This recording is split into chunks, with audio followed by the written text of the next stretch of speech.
Here we go then, time for our Freaky Friday read. Now guys, one or two of you, just about every video I do, one or two of you will get in touch with me to say, actually, you know, that card you said what it meant, well really it means this, you know, I know the tarot and it means this.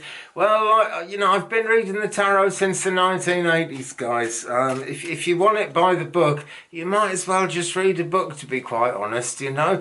I work with spirit guides. I point out the things in the cards that they tell me to point out. And, yeah, I do know the traditional meanings, and I think a lot of you guys do too. Anyway, Freaky Friday, Halloween time. Whoa, dropping things everywhere. Okay, let's take the first 5 off the top.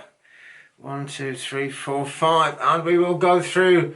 Let me see. 1, 2, 3. Oh, come on, they're not fanned out very good here.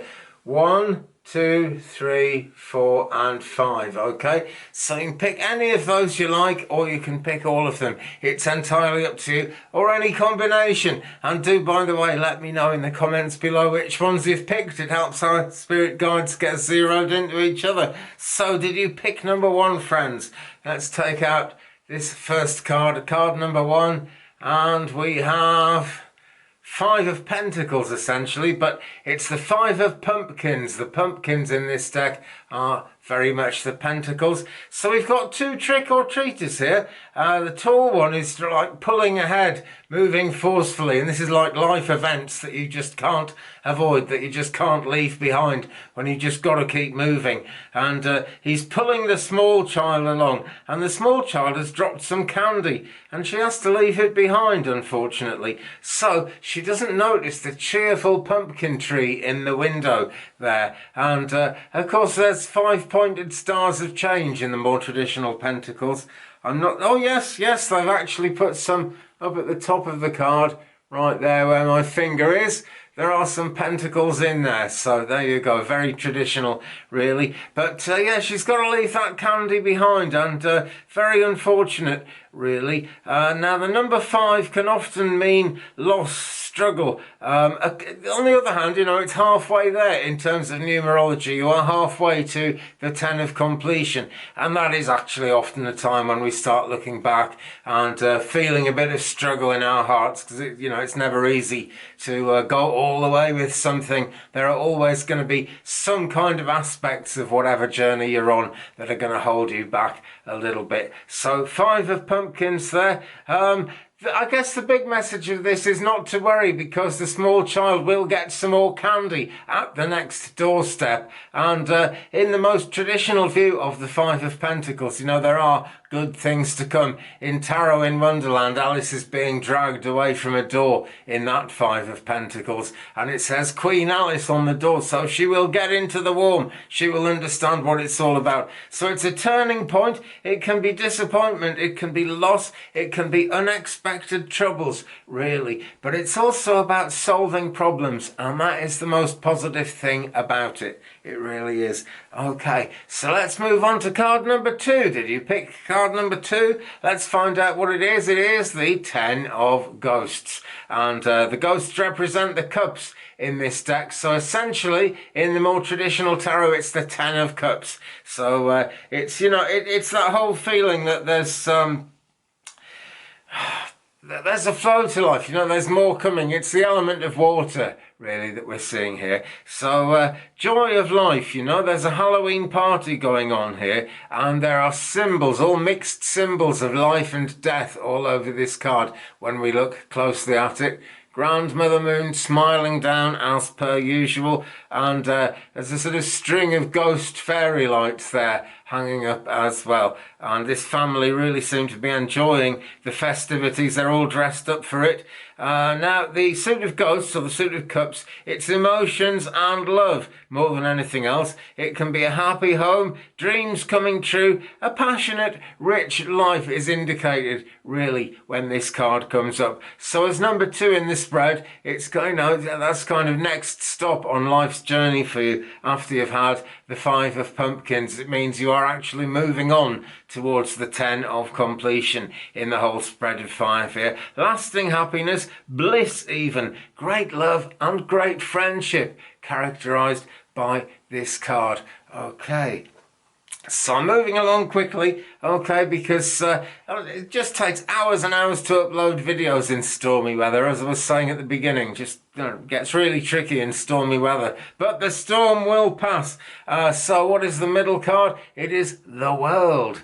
Wow, the world. So we've got it all in many ways with this card. We've got the world, and the cat is actually at center stage, which is very symbolic, because this card is all about the fool's journey, the fool reaching the end of that journey, in fact. And so it unites all the lessons of the major arcana, and that's really what the black cat, the mysticism indicated by the black cat, is at center stage there. It's about success, it's about self-mastery, things have come full circle, goals have been achieved, and the cycle will begin again. As much as anything, it's about movement, Maybe there's a little bit of time to rest on your laurels here, but it is going to be time to move forward again soon. And the interesting thing about this is it suggests that you've got all the tools that you need and all the self-mastery that you need. And that also comes up in card number 1 of the major arcana, the magician, where we see that all the tools are there, and the magician is going to have enough mastery to get on with the journey and to make things happen. This is just, it's the end of the same cycle, so it's the beginning of another cycle. It's so close to what the number 1 card, the magician, actually means. It's a step ahead of the fool, though, which is number 0, because the fool has actually learned a lot before actually arriving at number 21, the world. So there we go, the world. The cat's at centre stage. I love that about it, actually. There are cats. Look at the back, just random back. All the Halloween tarot cards have got this on the back, and they've got this amazing cat. I think it looks really cute, actually. And it's just that dancing cat, it represents the mysticism that dances within all of us. So ever so positive.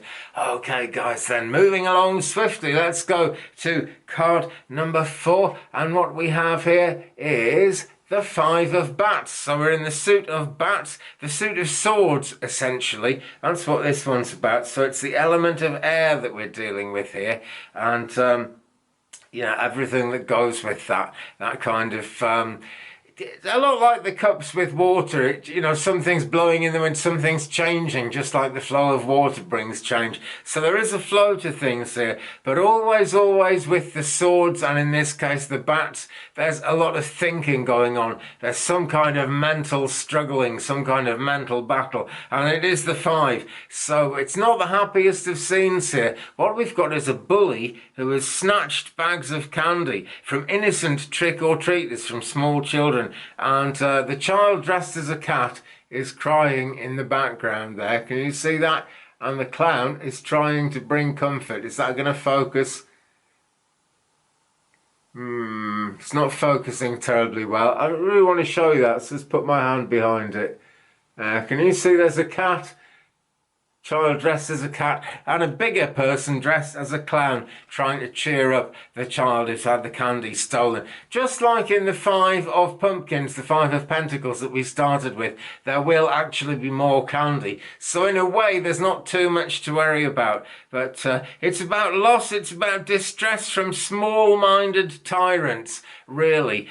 Taking sweets from a baby. The conqueror here has stooped low enough to take sweets, as it were, from a baby, and the cat is not impressed. The cat is looking towards the child who's dressed as a cat, and that's what happens. The magic is always drawn to the underdog, the person who needs it most, really. It's like when you really need healing will be attracted to you somehow. You will be drawn towards healing, and healing will mutually be drawn towards you, really. So the victim...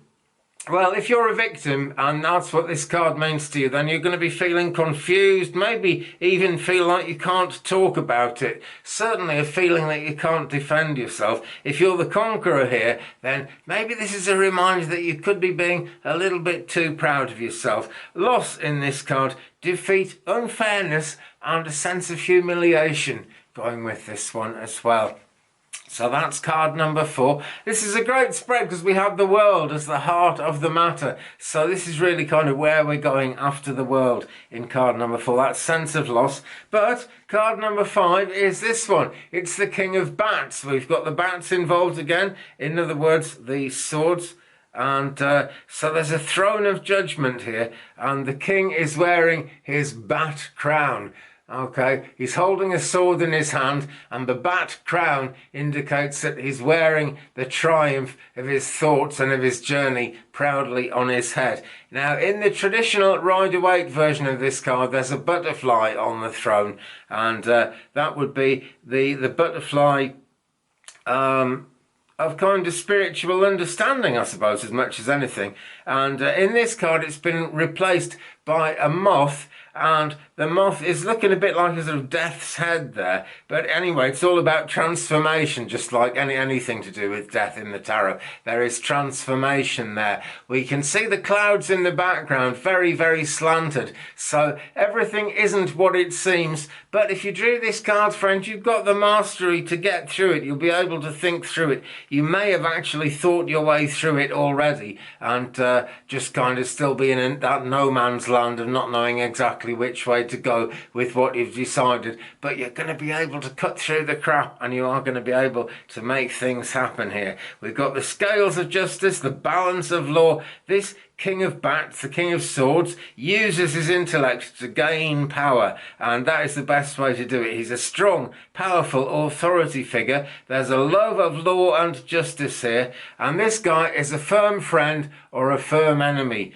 one thing or the other. But it's all about bringing things into balance, and as an outcome card for this Freaky Friday spread as we go into Halloween, then that is where the magical energy is taking us through this Halloween, into a state of balance, into a state where things work out the way they should, where kind of everything ends up as it should be, which is absolutely great. So there we go, friends. With that, we come to the end of this particular Freaky Friday read. I will be back with more as we go through the weekend. Do check out my other channel, For Astro Truth, by the way. Link down there in the description. And I'll be taking an in-depth look at the astrology of Halloween weekend as well. That'll be coming out sometime today, the same day that I bring this one out, which is the 29th of October, by the way. And I do hope, as I said earlier, I really hope I can get on live on Halloween Day itself, actually on Sunday, and we'll do some live cards there. I love to do that because that way I can actually pull cards for you. You know, I can pull a card for you if you ask for a card and actually do a reading that is just for you. But meanwhile, I hope this pick a card has meant something to you. Hope it's done you some good. Hope it's been positive, and I wish you a very happy Halloween full of fun, love and light and laughter and blessings and peace.